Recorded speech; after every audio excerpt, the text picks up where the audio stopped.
ಮಿತ್ರರೇ ನಮಸ್ಕಾರ. ಮಿತ್ರರೇ, ಉಕ್ರೇನ್ನ ಅಧ್ಯಕ್ಷ ಝೆಲೆನ್ಸ್ಕಿ ಮತ್ತು ಅಮೆರಿಕದ ಅಧ್ಯಕ್ಷ ಟ್ರಂಪ್ ನಡುವೆ ಮಾತುಕತೆ ನಡೆಯಿತು. ಆರಂಭದಲ್ಲಿ ಇದು ಮಾತುಕತೆ ಆಗಿತ್ತು, ಆನಂತರ ಇದು ಜಗಳದಲ್ಲಿ ಅಂತ್ಯವಾಯಿತು. ಎರಡು ದೇಶದ ಅಧ್ಯಕ್ಷರು ಈ ರೀತಿಯಾಗಿ ಮಾತನಾಡಬಹುದಾ ಅಂತ ಇವತ್ತು ಇಡೀ ವಿಶ್ವದಲ್ಲಿ ಚರ್ಚೆ ಆಗ್ತಾ ಇದೆ. ಈ ಮಾತುಕತೆ ವಿಶ್ವದ ಹಾಟ್ ಟಾಪಿಕ್ ಆಗಿದೆ. ಯಾಕೆ ಕೇಳಿದ್ರೆ, ಇತಿಹಾಸದಲ್ಲಿ ಎಂದೂ ಕೂಡ ಎರಡು ದೇಶದ ಅಧ್ಯಕ್ಷರು ಈ ರೀತಿಯಾಗಿ ಮಾತನಾಡಿಕೊಂಡಿದ್ದಂತಹ ಉದಾಹರಣೆಯೇ ಇಲ್ಲ. ಆ ರೀತಿಯಾಗಿ ಇಬ್ಬರು ಪರಸ್ಪರ ಜಗಳ ಆಡ್ಕೊಂಡಿದ್ದಾರೆ. ಮಿತ್ರರೇ, ಒಬ್ಬ ಅಪ್ರಬುದ್ಧ ಅಧ್ಯಕ್ಷನ ಕೈಗೆ ಇಡೀ ದೇಶವನ್ನು ಕೊಟ್ಟರೆ ಏನಾಗುತ್ತೆ ಅನ್ನೋದಕ್ಕೆ ಝೆಲೆನ್ಸ್ಕಿ ಉತ್ತಮ ಉದಾಹರಣೆಯಾಗಿ ಕಾಣಿಸ್ತಾ ಇದ್ದಾರೆ. ಮೊದಲಿನಿಂದಲೂ ನಾನು ಈ ಝೆಲೆನ್ಸ್ಕಿಯನ್ನ ಪಪ್ಪು ರೀತಿಯಲ್ಲೇ ನೋಡ್ತಾ ಇದ್ದೆ. ಬಹಳ ಏನು ಈತ ಪ್ರಬುದ್ಧನಾದಂತಹ ರಾಜಕಾರಣಿ ಅಂತ ನನಗೆ ಯಾವತ್ತೂ ಅನಿಸಿರಲಿಲ್ಲ. ಆದರೆ ಟ್ರಂಪ್ ಜೊತೆಗೆ ಝೆಲೆನ್ಸ್ಕಿ ಮಾತನಾಡಿದ ರೀತಿಯನ್ನು ನೋಡಿ ಇವತ್ತು ಇಡೀ ವಿಶ್ವ ಹಾಗೆ ಹೇಳ್ತಾ ಇದೆ, ಝೆಲೆನ್ಸ್ಕಿಗೆ ಮಿನಿಮಮ್ ಕಾಮನ್ ಸೆನ್ಸ್ ಕೂಡ ಇಲ್ಲ ಅಂತ. ಮಿತ್ರರೇ, ಬಹಳ ಚರ್ಚೆ ಆಗ್ತಿರುವಂತಹ ವಿಚಾರ ಇದು. ಏನೇನಾಯಿತು? ಝೆಲೆನ್ಸ್ಕಿ ಏನು ಹೇಳಿದ್ರು, ಟ್ರಂಪ್ ಅದಕ್ಕೆ ಪ್ರತಿಯಾಗಿ ಏನು ಹೇಳಿದ್ರು, ಇದರ ಪರಿಣಾಮ ಏನಾಗಬಹುದು, ಉಕ್ರೇನ್ ರಷ್ಯಾ ಯುದ್ಧದ ಕುರಿತಾಗಿ ಟ್ರಂಪ್ ಅವರ ನಿಲುವು ಏನಾಗಿತ್ತು, ಟ್ರಂಪ್ ಯಾಕೋಸ್ಕರವಾಗಿ ಝೆಲೆನ್ಸ್ಕಿಯನ್ನು ಅಷ್ಟೆಲ್ಲ ಅವಮಾನಿಸಿದ್ರು, ಇದೆಲ್ಲದರ ಕುರಿತಾಗಿ ಈ ವಿಡಿಯೋದಲ್ಲಿ ಸ್ವಲ್ಪ ಡೀಟೇಲ್ ಆಗಿ ನಿಮಗೆ ಹೇಳ್ತೀನಿ. ಬಹಳ ಇಂಟ್ರೆಸ್ಟಿಂಗ್ ವಿಚಾರ. ನೀವು ಈ ವಿಡಿಯೋನ ಕೊನೆವರೆಗೂ ಮಿಸ್ ಮಾಡದೆ ನೋಡಿ. ಅಮೆರಿಕದಲ್ಲಿ ಟ್ರಂಪ್ ಅಧ್ಯಕ್ಷರಾದ ಬಳಿಕ ತನಗೆ ಬೇಕಾದಂತಹ ದೇಶದ ಪ್ರಮುಖರಿಗೆ ಆಹ್ವಾನವನ್ನು ಕೊಟ್ಟು ವೈಟ್ ಹೌಸ್ಗೆ ಕರೆಸ್ಕೊಳ್ತಾ ಇದ್ದಾರೆ. ಈಗಾಗಲೇ ಇಸ್ರೇಲ್ನ ಪ್ರಧಾನಿ ಬಂದು ಹೋದ್ರು, ಜಪಾನ್ನ PM ಬಂದಿದ್ರು, ಜೋರ್ಡಾನ್ನ ಕಿಂಗ್ ಬಂದಿದ್ರು, ಭಾರತದ ಪ್ರಧಾನಿ ನರೇಂದ್ರ ಮೋದಿ ಕೂಡ ವೈಟ್ ಹೌಸ್ನಲ್ಲಿ ಟ್ರಂಪ್ ಅವರನ್ನ ಭೇಟಿಯಾಗಿ ಬಂದ್ರು, UK PM, ಫ್ರೆಂಚ್ ಪ್ರೆಸಿಡೆಂಟ್, ಹೀಗೆ ವಿಶ್ವದ ಪ್ರಮುಖ ನಾಯಕರು ಅಮೆರಿಕದ ಅಧ್ಯಕ್ಷನನ್ನ ಭೇಟಿಯಾಗಿ ಬರ್ತಾ ಇದ್ದಾರೆ. ಟ್ರಂಪ್ ಒಂದು ಹೊಸ ಸಂಪ್ರದಾಯಕ್ಕೆ ನಾಂದಿ ಹಾಡಿದ್ದಾರೆ, ಎಲ್ಲರನ್ನು ಕರೆದು ಮಾತನಾಡಿಸುವಂತ ಒಂದು ಪ್ರಕ್ರಿಯೆ. ಹಾಗೆ ಟ್ರಂಪ್ ಝೆಲೆನ್ಸ್ಕಿಯನ್ನ ಕೂಡ ಬರೋದಕ್ಕೆ ಹೇಳಿದ್ರು, ನಾನು ಉಕ್ರೇನ್ ವಿಚಾರದಲ್ಲಿ ಶಾಂತಿಯನ್ನು ಬಯಸ್ತೀನಿ, ರಷ್ಯಾ ಮತ್ತು ಉಕ್ರೇನ್ ನಡುವೆ ಯುದ್ಧ ನಿಲ್ಲಬೇಕು, ಇದಕ್ಕೋಸ್ಕರವಾಗಿ ನೀನು ಇಲ್ಲಿಗೆ ಬಾ, ಮಾತನಾಡೋಣ ಅಂತೇಳಿ ಟ್ರಂಪ್ ಒಂದು ಆಹ್ವಾನವನ್ನು ಕೊಟ್ಟಿದ್ರು. ಝೆಲೆನ್ಸ್ಕಿ ಕೂಡ ಬಹಳ ಹೆದರಿಕೆಯಿಂದಲೇ ಅಮೆರಿಕಕ್ಕೆ ಬಂದು ಇಳಿದಿದ್ರು. ಯಾಕಂದ್ರೆ ಅವ್ರಿಗೆ ಗೊತ್ತಿತ್ತು ಅಮೆರಿಕದಲ್ಲಿ ಏನೋ ಒಂದಷ್ಟು ವ್ಯತ್ಯಾಸ ಆಗುತ್ತೆ, ನನ್ನ ಮಾತಿಗೆಲ್ಲ ಟ್ರಂಪ್ ಕೇಳೋದಿಲ್ಲ. ಈ ಹಿಂದೆ ಬೈಡನ್ ನಾನು ಏನು ಹೇಳಿದ್ರು ಕೂಡ ತಲೆ ಎಲ್ಲಾಡಿಸ್ತಾ ಇದ್ರು, ನಮಗೇನೋ ಲಾಭ ಮಾಡುವಂತಹ ನಿರ್ಧಾರವನ್ನೇ ಕೈಗೊಳ್ತಾ ಇದ್ರು. ಆದ್ರೆ ಈಗಿರುವಂತಹದ್ದು ಟ್ರಂಪ್ ಜೊತೆ ನೆಗೋಷಿಯೇಟ್ ಮಾಡುವಂತಹದ್ದು ಅಷ್ಟು ಈಸಿ ಇಲ್ಲ ಅಂತ ಝೆಲೆನ್ಸ್ಕಿಗೂ ಕೂಡ ಗೊತ್ತಿತ್ತು. ಅವರ ಹಾವ ಭಾವ ಮುಖ ಭಾವನೆಯೇ ಅದೆಲ್ಲವುದನ್ನು ಸೂಚಿಸ್ತಾ ಇತ್ತು. ಆದರೆ ಆರಂಭದಲ್ಲಿ ಟ್ರಂಪ್ ಎಲ್ಲೂ ಕೂಡ ಝೆಲೆನ್ಸ್ಕಿಯ ವಿರುದ್ಧ ಅಸಮಾಧಾನ ಇದೆ ಅಂತ ತೋರಿಸ್ಕೊಂಡಿರಲಿಲ್ಲ. ಮೊದಲು ತೋರಿಸ್ಕೊಂಡಿದ್ರು, ನಿಮಗೆಲ್ಲ ಗೊತ್ತೇ ಇದೆ, ಝೆಲೆನ್ಸ್ಕಿಯನ್ನ ಒಬ್ಬ ಸರ್ವಾಧಿಕಾರಿ ಅಂತ ಕರೆದಿದ್ರು. ಯಾಕೆಂದ್ರೆ ಉಕ್ರೇನ್ನಲ್ಲಿ ಕಳೆದ ವರ್ಷವೇ ಚುನಾವಣೆ ನಡೀಬೇಕಾಗಿತ್ತು, ಆದರೆ ಚುನಾವಣೆ ನಡೆದಿಲ್ಲ, ಝೆಲೆನ್ಸ್ಕಿಯೇ ಅಧ್ಯಕ್ಷರಾಗಿ ಮುಂದುವರಿತಾ ಇದ್ದಾರೆ. ಹೀಗಾಗಿ ಟ್ರಂಪ್ ಏನು ಹೇಳಿದ್ರು, ಝೆಲೆನ್ಸ್ಕಿ ಒಬ್ಬ ಸರ್ವಾಧಿಕಾರಿ ಅಂತ ಕರೆದಿದ್ರು. ಅದು ವಿವಾದ ಆಗ್ತಿದ್ದಂತೆ ಟ್ರಂಪ್ ಸ್ವಲ್ಪ ಮೆತ್ತಗೆ ಮಾತನಾಡಿದ್ರು. ಝೆಲೆನ್ಸ್ಕಿ ಮೇಲೆ ಮತ್ತೇನು ಬಹಳ ಸಿಟ್ಟಾಗಿ ಅವ್ರು ಮಾತನಾಡಿರಲಿಲ್ಲ. ಝೆಲೆನ್ಸ್ಕಿ ಬಂದಾಗ್ಲೂ ಕೂಡ ಟ್ರಂಪ್ ಆರಂಭದಲ್ಲೇನು ಅವರಿಗೆ ಅಗೌರವ ತೋರಿಸುವಂತಹ ಯಾವುದೇ ಕೆಲಸ ಮಾಡಿಲ್ಲ. ಝೆಲೆನ್ಸ್ಕಿಯನ್ನ ವೈಟ್ ಹೌಸ್ಗೆ ಅದ್ಭುತವಾಗಿ ವೆಲ್ಕಮ್ ಮಾಡಿದ್ರು, ಎಲ್ಲವೂ ಸುಸೂತ್ರವಾಗೇ ಇತ್ತು. ಅಮೆರಿಕದ ವೈಟ್ ಹೌಸ್ ನಲ್ಲಿ ಓವೆಲ್ ಹೌಸ್ ಅನ್ನುವಂಥ ಒಂದು ಜಾಗ ಇದೆ. ಅದು ಹೇಗೆ ಕೇಳಿದ್ರೆ, ಯಾವುದೇ ವಿಶ್ವ ನಾಯಕರು ಅಮೆರಿಕದ ಅಧ್ಯಕ್ಷರನ್ನ ಭೇಟಿಯಾದಂತಹ ಸಂದರ್ಭದಲ್ಲಿ ಒಂದು ಫೋಟೋ ರಿಲೀಸ್ ಆಗುತ್ತೆ, ಅಕ್ಕಪಕ್ಕ ಕೂತು ಮಾತನಾಡುವಂತ ಒಂದು ಫೋಟೋ. ಅದು ಓವೆಲ್ ಹೌಸ್ ನಲ್ಲೇ ನಡೆಯುವಂತಹ ಮಾತುಕತೆ. ಅದು ಆ ಓವೆಲ್ ಹೌಸ್ ನಲ್ಲಿ ಅಮೆರಿಕದ ಅಧ್ಯಕ್ಷರು ಒಂದು ಬದಿಯಲ್ಲಿ ಕೂತಿದ್ರೆ ಮತ್ತೊಂದು ಪಕ್ಕದಲ್ಲಿ ಮತ್ತೊಂದು ದೇಶದ ಪ್ರಮುಖರು ಕೂತಿರ್ತಾರೆ, ಜೊತೆಗೆ ಅವರ ಡೆಲಿಗೇಟ್ಸ್ಗಳು ಕೂಡ ಭಾಗಿಯಾಗಿರ್ತಾರೆ. ಈಗ ಉದಾಹರಣೆಗೆ ನರೇಂದ್ರ ಮೋದಿ ಹೋಗಿದ್ರಪ್ಪ, ನರೇಂದ್ರ ಮೋದಿ ಅವರ ಜೊತೆಗೆ ಅಜಿತ್ ದೋವಲ್ ಹೋಗಿದ್ರು, ವಿದೇಶಾಂಗ ಸಚಿವರು ಹೋಗಿದ್ರು, ಅವರೆಲ್ಲರೂ ಕೂಡ ಅಲ್ಲೇ ಕೂತಿರ್ತಾರೆ. ಹಾಗೆ ಅಮೆರಿಕದ ಅಧ್ಯಕ್ಷರು ಇರ್ತಾರೆ, ಅಮೆರಿಕದ ಉಪಾಧ್ಯಕ್ಷರು ಇರ್ತಾರೆ, ಅವರ ನಿಯೋಗವು ಕೂಡ ಅಲ್ಲಿ ಕೂತಿರುತ್ತೆ. ಜೊತೆಗೆ ಪತ್ರಕರ್ತರು ಕೂಡ ಇರ್ತಾರೆ. ಅಲ್ಲೇನ್ ಮಾತುಕತೆ ನಡೆಯುತ್ತೆ, ಸಾಮಾನ್ಯವಾಗಿ ಬಹಳ ಸೀರಿಯಸ್ ಮಾತುಕತೆ ಏನು ನಡೆಯೋದಿಲ್ಲ. ಅಲ್ಲಿ ಸ್ವಲ್ಪ ಈ ಉಭಯ ಕುಶಲೋಪರಿಯನ್ನ ವಿಚಾರಿಸುವ ರೀತಿಯಲ್ಲೇ ಮಾತುಕತೆ ನಡೆಯುವಂತಹದ್ದು. ಉದಾಹರಣೆಗೆ ಹೇಳಬೇಕು ಅಂತಂದ್ರೆ, ನರೇಂದ್ರ ಮೋದಿ ಅವರನ್ನ ಟ್ರಂಪ್ ಭೇಟಿಯಾದಂತಹ ಸಂದರ್ಭದಲ್ಲಿ ನಮಸ್ತೆ ಟ್ರಂಪ್ ನ ಒಂದು ಪುಸ್ತಕವನ್ನ ಮಾಡಿಸಿದ್ರು, ಅದನ್ನ ಮೋದಿ ಅವರಿಗೆ ಕೊಟ್ಟರು, you are a great leader ಅಂತ ಹೇಳಿದ್ರು. ಅಂದ್ರೆ ಮಾಧ್ಯಮದಲ್ಲಿ ಒಂದು ರೀತಿಯಲ್ಲಿ ಸುದ್ದಿ ಆಗೋದಕ್ಕೆ ಏನೇನ್ ಬೇಕೋ ಅದೆಲ್ಲದನ್ನ ನಾಯಕರು ಮಾಡ್ತಾರೆ ಅಷ್ಟೇ. ಅದೊಂದು ಶೋ ಆಫ್ ರೀತಿಯಲ್ಲಿ ನಡೆಯುವಂತಹ ಮೀಟಿಂಗ್. ಝೆಲೆನ್ಸ್ಕಿ ಜೊತೆಗೂ ಕೂಡ ಅದೇ ರೀತಿಯ ಮೀಟಿಂಗ್ ಅನ್ನು ಆಯೋಜನೆ ಮಾಡಲಾಗಿತ್ತು. ಬಹಳ ಸೀರಿಯಸ್ ಆದಂತಹ ಮಾತುಕತೆ ಏನು ಆಗಿರಲಿಲ್ಲ. ಮಾತುಕತೆಯ ಆರಂಭವೂ ಕೂಡ ಬಹಳ ಕೂಲ್ ಆಗಿ ಆಗಿತ್ತು. ಆದ್ರೆ ಇದ್ದಕ್ಕಿದ್ದಂತೆ ಝೆಲೆನ್ಸ್ಕಿ ಏನ್ ಮಾಡ್ತಾರೆ ಗೊತ್ತಾ, ಪುತಿನ್ ವಿರುದ್ಧ ಕಿಡಿಕಾರೋದಕ್ಕೆ ಶುರು ಮಾಡ್ತಾರೆ. ಒಂದು ರೀತಿಯಲ್ಲಿ ಟ್ರಂಪ್ ಅವರಿಗೆ ಒಂಥರ ಧಮ್ಕಿ ಹಾಕದಂತೆ ಮಾತನಾಡ್ತಾರೆ. ಅಮೆರಿಕ ಯಾವುದೇ ಕಾರಣಕ್ಕೂ ಕೂಡ ಪುತಿನ್ ಅವರಿಗೆ ಸಪೋರ್ಟ್ ಮಾಡಬಾರದು ಹೀಗಂತ ಒಂದು ಮಾತು ಹೇಳ್ತಾರೆ. ಅಲ್ಲಿಂದ ಮಿತ್ರರೇ ಆ ಮಾತುಕತೆ ಸಾಕಷ್ಟು ಹೀಟಪ್ ಆಗ್ತಾ ಹೋಯಿತು. ಒಂದು ರೀತಿಯಲ್ಲಿ ಟ್ರ್ಯಾಕ್ ತಪ್ಪಿತು ಅಂತಂದ್ರೆ ತಪ್ಪಾಗ್ಲಿಕ್ಕಿಲ್ಲ. ಆಗ ಟ್ರಂಪ್ ಹೇಳ್ತಾರೆ, ಯುದ್ಧ ಅಂತ್ಯ ಆಗಬೇಕು ಅಂತಂದ್ರೆ ಕಾಂಪ್ರಮೈಸ್ ಅನಿವಾರ್ಯ ಆಗತ್ತೆ. ಅದಕ್ಕೆ ಮುಂದುವರೆದು ಟ್ರಂಪ್ ಹೇಳ್ತಾರೆ, ನಾನು ಶಾಂತಿಯ ಪಕ್ಷ ವಹಿಸಿ ಇಲ್ಲಿ ಕೂತಿದ್ದೀನಿ, ಬೇಗ ಶಾಂತಿಯ ರೆಸೊಲ್ಯೂಷನ್ಗೆ ನೀನು ಸಹಿ ಹಾಕಬೇಕು, ಹಾಗಾದ್ರೆ ಅನೇಕ ಜೀವಗಳು ಉಳಿಯುತ್ತವೆ, ಹಣ ಕೂಡ ಉಳಿಯುತ್ತೆ ಹೀಗಂತ ಟ್ರಂಪ್ ಹೇಳ್ತಾರೆ. ಮಿತ್ರರೇ, ಯಾವಾಗ ಟ್ರಂಪ್ ಅವರ ಹಾವಭಾವ ಬದಲಾಯಿತೋ ಝೆಲೆನ್ಸ್ಕಿ ಎಚ್ಚರಗೊಳ್ಳಬೇಕಾಗಿತ್ತು. ನಾನು ಟ್ರಂಪ್ ಎಂಬ ಒಬ್ಬ ಹುಂಬನ ಪಕ್ಕದಲ್ಲಿ ಕೂತು ಮಾತನಾಡ್ತಾ ಇದ್ದೀನಿ ಅನ್ನುವಂಥ ಅರಿವು ಝೆಲೆನ್ಸ್ಕಿಗೆ ಬರಬೇಕಾಗಿತ್ತು. ನಾನು ಯಾಕೆ ಹುಂಬ ಅಂತ ಹೇಳ್ತಾ ಇದ್ದೀನಿ ಅಂತಂದ್ರೆ, ಅನೇಕರಿಗೆ ಗೊತ್ತಾಗಿರುತ್ತೆ ಟ್ರಂಪ್ ಜೊತೆ ಡೀಲ್ ಮಾಡುವಂಥದ್ದು ಅಷ್ಟು ಈಸಿಯ ವಿಚಾರ ಅಲ್ಲ. ಆತನಿಗೆ ಯಾವುದೇ ಲಿಮಿಟೇಷನ್ಸ್ ಇಲ್ಲ, ಆತ ಹೇಗೆ ಬೇಕಾದರೂ ವರ್ತಿಸ್ತಾನೆ. ಟ್ರಂಪ್ ಅವರ ಮನಸ್ಥಿತಿ ಹೇಗಿರುತ್ತೆ ಅಂತಂದ್ರೆ ನಾನೇನು ಹೇಳ್ತೀನೋ ಅದು ನಡಿಬೇಕು ಅನ್ನುವಂತಹ ಮನಸ್ಥಿತಿಯ ನಾಯಕ. ಹೀಗಾಗಿ ಟ್ರಂಪ್ ಟೋನ್ ಬದಲಾಗ್ತಿದ್ದಂತೆ ಝೆಲೆನ್ಸ್ಕಿ ಎಚ್ಚರಗೊಂಡಿದ್ರೆ ಈ ರೀತಿ ಅವಾಂತರ ಸೃಷ್ಟಿ ಆಗ್ತಾ ಇರಲಿಲ್ಲ. ಯಾಕೆಂತಂದ್ರೆ ಅದು ಮಾಧ್ಯಮದ ಮುಂದೆ ನಡೀತಾ ಇರುವಂತಹ ಚರ್ಚೆ ಆಗಿತ್ತು. ಹೀಗಾಗಿ ಝೆಲೆನ್ಸ್ಕಿ ಹೆಚ್ಚು ಎಚ್ಚರಿಕೆಯನ್ನು ವಹಿಸಬೇಕಾಗಿತ್ತು. ಆದರೆ ಝೆಲೆನ್ಸ್ಕಿ ಹಾಗೆ ಮಾಡಲಿಲ್ಲ. ಹಾಗೆ ಟ್ರಂಪ್ ಮಾತು ಮುಂದುವರಿಸ್ತಾ ಹೇಳ್ತಾರೆ, ನೀನ್ ಡೀಲ್ ಮಾಡ್ಕೋ, ಇಲ್ಲ ನಾವು ಹೊರ ಹೋಗ್ತೀವಿ ಅಂತಂದ್ರೆ ಅರ್ಥ ಏನು ಕೇಳಿದ್ರೆ ನಾವಿನ್ ನಿಮಗೆ ಸಪೋರ್ಟ್ ಮಾಡೋದಿಲ್ಲ ಅನ್ನುವ ಅರ್ಥದಲ್ಲೇ ಟ್ರಂಪ್ ಮಾತನಾಡ್ತಾರೆ. ಆಗ ಝೆಲೆನ್ಸ್ಕಿ ಸುಮ್ಮನಿದ್ರೆ ಆಗ್ತಾ ಇತ್ತು. ಮುಂದುವರೆದು ಹೇಳ್ತಾರೆ, ನಾವು ನಮ್ಮ ದೇಶದಲ್ಲೇ ಇದ್ದೀವಿ, ಇಲ್ಲಿಯವರೆಗೆ ನಮ್ಮ ದೇಶವನ್ನು ನಾವು ರಕ್ಷಣೆ ಮಾಡ್ಕೊಂಡಿದ್ದೀವಿ. ಅಂದರೆ ಅಮೆರಿಕ ನಮ್ಮನ್ನು ರಕ್ಷಣೆ ಮಾಡ್ತಿಲ್ಲ ಅನ್ನುವ ಟೋನ್ನಲ್ಲಿ ಝೆಲೆನ್ಸ್ಕಿ ಮಾತನಾಡ್ಬಿಡ್ತಾರೆ. ಇದು ಟ್ರಂಪ್ ಪಕ್ಕದಲ್ಲೇ ಕೂತಿದ್ದಂತಹ JD ವೆನ್ಸ್ಗೆ ಬಹಳ ಸಿಟ್ಟು ತರಿಸುತ್ತೆ. ನೀವು ನಮಗೊಂದು ಧನ್ಯವಾದವನ್ನು ಕೂಡ ಹೇಳ್ತಾ ಇಲ್ಲ, ನಿಮ್ಮ ರಕ್ಷಣೆಗೋಸ್ಕರವಾಗಿ ನಾವು ಇಷ್ಟೆಲ್ಲ ಕೆಲಸ ಮಾಡಿದ್ದೀವಿ, ನಿಮಗೆ ಆ ಕನಿಕರ ಇದ್ದಂತೆಯೂ ಕೂಡ ಕಾಣ್ತಾ ಇಲ್ಲ ಅನ್ನುವಂಥ ಟೋಲ್ನಲ್ಲಿ JD ವೆನ್ಸ್ ಮಾತನಾಡ್ತಾರೆ. ಯಾವಾಗ JD ವೆನ್ಸ್ ಒಂದು ಸ್ವಲ್ಪ ಖಾರವಾಗಿ ಮಾತನಾಡೋದಕ್ಕೆ ಶುರು ಮಾಡಿದ್ರು, ಟ್ರಂಪ್ ಇನ್ನೂ ಸ್ವಲ್ಪ ಅಗ್ರೆಸಿವ್ ಆಗ್ತಾರೆ. ಝೆಲೆನ್ಸ್ಕಿಗೆ ಮತ್ತೆ ಟ್ರಂಪ್ ಹೇಳ್ತಾರೆ, ನೀನು ಇದೇ ರೀತಿಯ ಮಾತುಕತೆಯನ್ನು ಮುಂದುವರಿಸಿದ್ರೆ ಕಷ್ಟ ಆಗುತ್ತೆ, ನೀನು ಜನರ ಜೀವದ ಜೊತೆಗೆ ಚೆಲ್ಲಾಟ ಆಡ್ತಾ ಇದೀಯಾ, ನೀನು ಇದೇ ತರ ಆಟ ಆಡ್ತಾ ಇದ್ರೆ 3ನೇ ವಿಶ್ವಯುದ್ಧ ಆಗುತ್ತೆ, ಏನಂತ ತಿಳಿದಿದ್ಯಾ ಅಂತ ಟ್ರಂಪ್ ಜಾಡಿಸ್ತಾರೆ. ಹಾಗೆ ನೀನು ಅಮೆರಿಕಾಗೆ ಅಗೌರವ ತೋರ್ತಾ ಇದ್ದೀಯಾ ಅಂತ ಕೂಡ ಟ್ರಂಪ್ ಅಸಮಾಧಾನವನ್ನು ವ್ಯಕ್ತಪಡಿಸ್ತಾರೆ.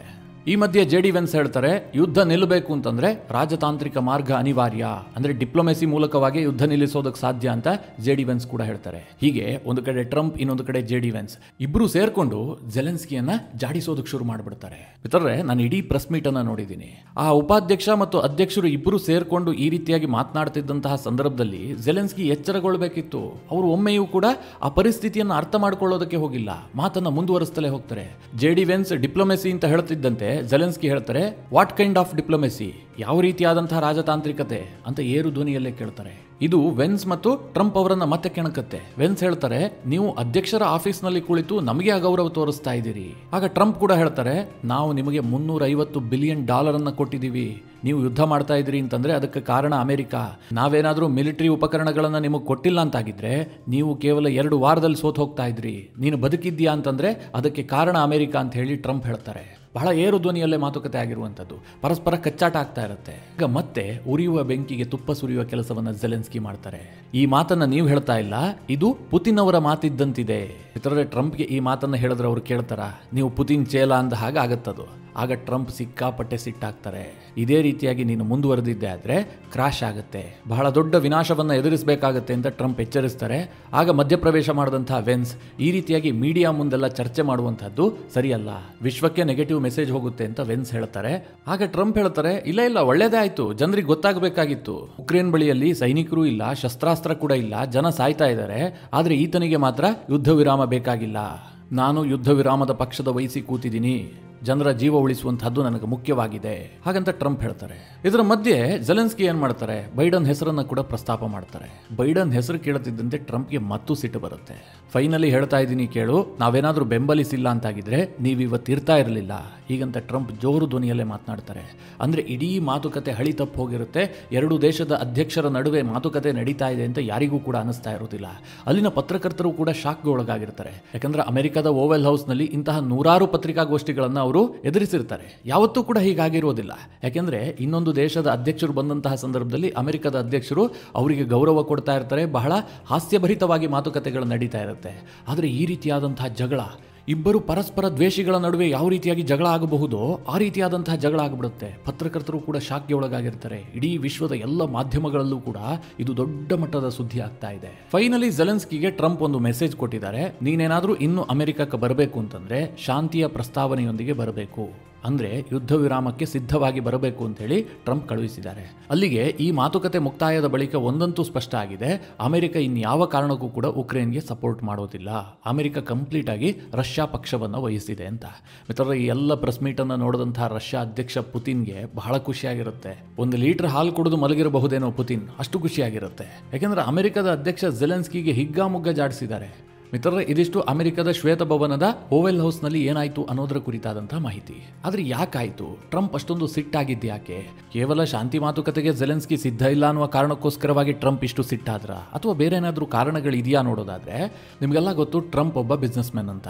ಟ್ರಂಪ್ ಏನೇ ಇದ್ರೂ ಕೂಡ ಲಾಭದ ಬಗ್ಗೆ ಲೆಕ್ಕಾಚಾರ ಹಾಕ್ತಾರೆ. ಟ್ರಂಪ್ಗೆ ಏನು ಅನಿಸ್ತಾ ಇದೆ ಗೊತ್ತಾ?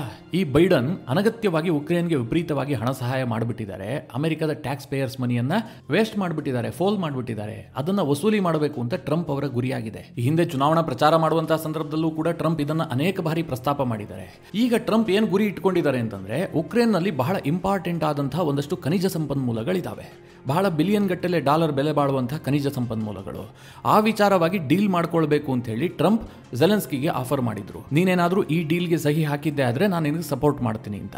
ಆದರೆ ಜೆಲೆನ್ಸ್ಕಿ ಅದಕ್ಕೆ ಒಪ್ಪಿಲ್ಲ. ಏನು ಬೇಕಾದ್ರಾಗ್ಲಿ, ನಾನು ಸತ್ರೂ ಪರವಾಗಿಲ್ಲ, ನಾನು ಆ ಡೀಲ್ಗೆ ಸಹಿ ಹಾಕೋದಿಲ್ಲ ಅಂತ ಜೆಲೆನ್ಸ್ಕಿ ಒಂದು ನಿರ್ಧಾರವನ್ನು ಕೈಗೊಳ್ತಾನೆ. ಈ ಕಾರಣದಿಂದಾಗಿ ಟ್ರಂಪ್ ಅವರು ಸಿಕ್ಕಾಪಟ್ಟೆ ಕೋಪಗೊಂಡಿದ್ರು.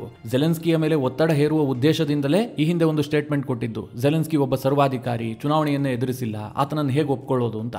ಅಂದ್ರೆ ಟ್ರಂಪ್ ಅವರಿಗೆ ಕೇವಲ ಉಕ್ರೇನ್ನಲ್ಲಿರುವಂತಹ ಸಂಪತ್ತು ಬೇಕಾಗಿದೆ, ಉಕ್ರೇನ್ ಉದ್ಧಾರ ಆಗೋದೇನೋ ಅವರಿಗೆ ಬೇಕಾಗಿಲ್ಲ. ಆದರೆ ಮಿತ್ರರೇ, ಇದನ್ನ ಜೆಲೆನ್ಸ್ಕಿ ಅರ್ಥ ಮಾಡ್ಕೊಳ್ಬೇಕಾಗಿತ್ತು, ಬಹಳ ಸೂಕ್ಷ್ಮವಾಗಿ ವರ್ತಿಸಬೇಕಾಗಿತ್ತು. ಟ್ರಂಪ್ ಅವರ ಜೊತೆಗೆ ಡೀಲ್ ಮಾಡುವಂತಹದ್ದು ಅಷ್ಟು ಈಸಿ ಆದಂತಹ ವಿಚಾರವಲ್ಲ. ಮಿತ್ರರೇ, ಈ ಜೆಲೆನ್ಸ್ಕಿಯ ಕಾರಣದಿಂದಾಗಿಯೇ ಈ ಯುದ್ಧ ಆರಂಭ ಆಗಿದ್ದು. ಜೆಲೆನ್ಸ್ಕಿ ನ್ಯಾಟೋಗೆ ಸೇರ್ತೀನಿ ಅಂತ ಹೇಳಿದ್ದು, ಅದಕ್ಕೆ ಬೈಡನ್ ಸಪೋರ್ಟ್ ಮಾಡಿದ್ದು, ಈ ಎಲ್ಲ ಕಾರಣದಿಂದಾಗಿಯೇ ಯುದ್ಧ ಆರಂಭವಾಗಿದ್ದು. ಜೆಲೆನ್ಸ್ಕಿಯ ಕಾರಣದಿಂದಾಗಿಯೇ ಯುದ್ಧ ಮುಂದುವರಿತಾ ಇದೆ ಕೂಡ.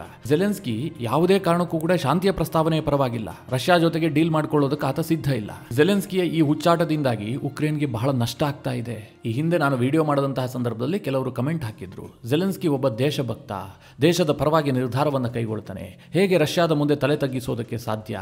ಜೆಲೆನ್ಸ್ಕಿಯ ನಿರ್ಧಾರ ಸರಿಯಾಗಿದೆ, ನಾನು ಬದುಕಿರುವವರೆಗೂ ಕೂಡ ಹೋರಾಟ ಮಾಡ್ತೀನಿ ಅನ್ನುವಂಥದ್ದು. ದೇಶಭಕ್ತಿ ಅಂತಂದ್ರೆ ಹಾಗೆ ಅಂತ ಕೆಲವರು ನೀತಿ ಪಾಠವನ್ನು ಮಾಡ್ತಾ ಇದ್ರು. ಹೀಗೇನು ಅಭಿಪ್ರಾಯವನ್ನು ವ್ಯಕ್ತಪಡಿಸಿದ್ರಲ್ಲ, ಅದರಲ್ಲಿ ಸತ್ಯ ಇದೆ.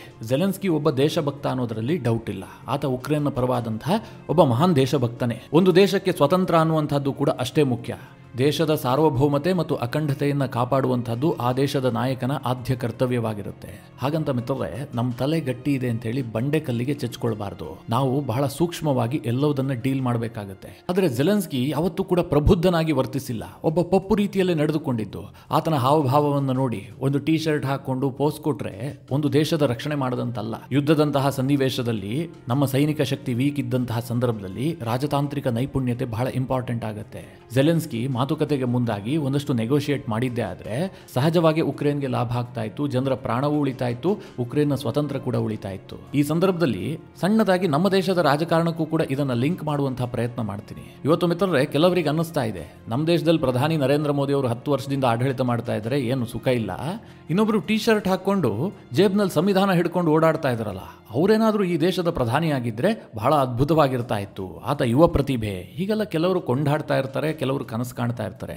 ಹಾಗೊಂದು ವೇಳೆ ಅವರ ಕೈಗೇನಾದ್ರೂ ಈ ದೇಶವನ್ನ ಕೊಟ್ರೆ ಏನಾಗ್ತಾ ಇತ್ತು ಅಂತ ನೀವೇನು ದೇಶವನ್ನ ಕೊಟ್ಟು ನೋಡೋದು ಬೇಕಾಗಿಲ್ಲ. ಜೆಲೆನ್ಸ್ಕಿಯನ್ನು ನೋಡಿದ್ರೆ ಸಾಕು, ಯಾವ ರೀತಿಯಾದಂತಹ ಅಪ್ರಬುದ್ಧ ನಿರ್ಧಾರಗಳು, ದೇಶ ಯಾವ ರೀತಿಯಾದಂತಹ ಸಂಕಷ್ಟವನ್ನು ಎದುರಿಸುತ್ತೆ, ಇದೆಲ್ಲದನ್ನ ನೀವು ಜೆಲೆನ್ಸ್ಕಿಯನ್ನು ನೋಡಿ ತಿಳ್ಕೊಳ್ಬಹುದು. ಯಾಕಂದ್ರೆ ಜೆಲೆನ್ಸ್ಕಿಯನ್ನ ಇಡೀ ವಿಶ್ವ ನೋಡುವಂತಹದ್ದೇ ಉಕ್ರೇನ್ ದೇಶದ ಒಬ್ಬ ಕಮಿಡಿಯನ್ ಅಥವಾ ಒಬ್ಬ ಪಪ್ಪು ಅನ್ನುವ ರೀತಿಯಲ್ಲೇ. ಆತನಿಗೆ ಯಾವ ದೇಶವೂ ಕೂಡ ಅಷ್ಟಾಗಿ ಮಣೆ ಹಾಕಿರಲಿಲ್ಲ. ಬೈಡನ್ ಅನೇಕ ಕಾರಣಕ್ಕೋಸ್ಕರವಾಗಿ ಈ ಜೆಲೆನ್ಸ್ಕಿಯನ್ನು ಬಳಸ್ಕೊಂಡ್ರು ಅಷ್ಟೇ. ಅದರ ಹಿಂದೆ ಅಮೆರಿಕದ ಡಿಫೆನ್ಸ್ ಉದ್ಯಮದ ದೊಡ್ಡ ಲಾಭಿ ಇತ್ತು. ಆ ಕಾರಣದಿಂದಾಗಿ ಬೈಡನ್ ಸಪೋರ್ಟ್ ಮಾಡಿದ್ರೆ ಹೊರತು ಉಕ್ರೇನನ್ನು ಉದ್ಧಾರ ಮಾಡೋದಕ್ಕಾಗಲಿ ಜೆಲೆನ್ಸ್ಕಿ ಒಬ್ಬ ಅದ್ಭುತವಾದಂತಹ ನಾಯಕ ಅಂತಾಗಲಿ ಏನೂ ಕೂಡ ಅಲ್ಲ. ಅಂತಿಮವಾಗಿ ಮಿತ್ರರೇ, ಟ್ರಂಪ್ ಈಗ ಜೆಲೆನ್ಸ್ಕಿಯ ಮೇಲೆ ಅತೀವವಾದಂತಹ ಒತ್ತಡವನ್ನು ಹೇರ್ತಾ ಇದ್ದಾರೆ. ನನ್ನ ವೈಯಕ್ತಿಕ ಅಭಿಪ್ರಾಯದ ಪ್ರಕಾರ ಉಕ್ರೇನ್ನಲ್ಲಿ ಜೆಲೆನ್ಸ್ಕಿಯ ಆಡಳಿತ ಬಹಳ ದಿನ ಮುಂದುವರಿಯೋದಿಲ್ಲ. ಅಮೆರಿಕ ರಷ್ಯಾ ಜೊತೆಗೆ ನೇರವಾಗಿ ಕೈ ಜೋಡಿಸುತ್ತೆ, ಉಕ್ರೇನನ್ನು ಮುಗಿಸುವಂತಹ ಕೆಲಸ ಮಾಡಿದ್ರೂ ಕೂಡ ಆಶ್ಚರ್ಯ ಇಲ್ಲ. ಈ ಯುದ್ಧದಲ್ಲಿ ಉಕ್ರೇನ್ ಸರ್ವಸ್ವವನ್ನು ಕಳೆದುಕೊಳ್ಳುತ್ತೆ. ಅದಕ್ಕೆಲ್ಲದಕ್ಕೂ ಕಾರಣವಾಗುವಂಥದ್ದು ಜೆಲೆನ್ಸ್ಕಿಯ ಹುಂಬತನ, ಹುಚ್ಚುತನ, ಬೇರೇನೂ ಅಲ್ಲ. ಮಿತ್ರರೇ, ನಿಮಗೇನನ್ಸುತ್ತೆ? ನಿಮ್ಮ ಅನಿಸಿಕೆ ಅಭಿಪ್ರಾಯವನ್ನು ಕಮೆಂಟ್ ಮಾಡುವ ಮೂಲಕ ನಮಗೆ ತಿಳಿಸಿ. ಹಾಗೆ ನಿಮಗೆ ಈ ವಿಡಿಯೋ ಇಷ್ಟವಾದರೆ ಲೈಕ್ ಮಾಡಿ. ಜೊತೆಗೆ ನೀವಿನ್ನೂ ನಿಮ್ಮ ನೆಚ್ಚಿನ ಸಂಸ್ಕಾರ ಸೌರಭ ಯೂಟ್ಯೂಬ್ ಚಾನಲ್ನ ಸಬ್ಸ್ಕ್ರೈಬ್ ಮಾಡಿಲ್ಲ ಅಂತಾದರೆ ಈ ಕೂಡಲೇ ಸಬ್ಸ್ಕ್ರೈಬ್ ಮಾಡಿ. ಮುಂದಿನ ಎಲ್ಲ ಅಪ್ಡೇಟ್ಗಳ ನೋಟಿಫಿಕೇಷನ್ಗಾಗಿ ಬೆಲ್ ಐಕಾನ್ ಒತ್ತಿ.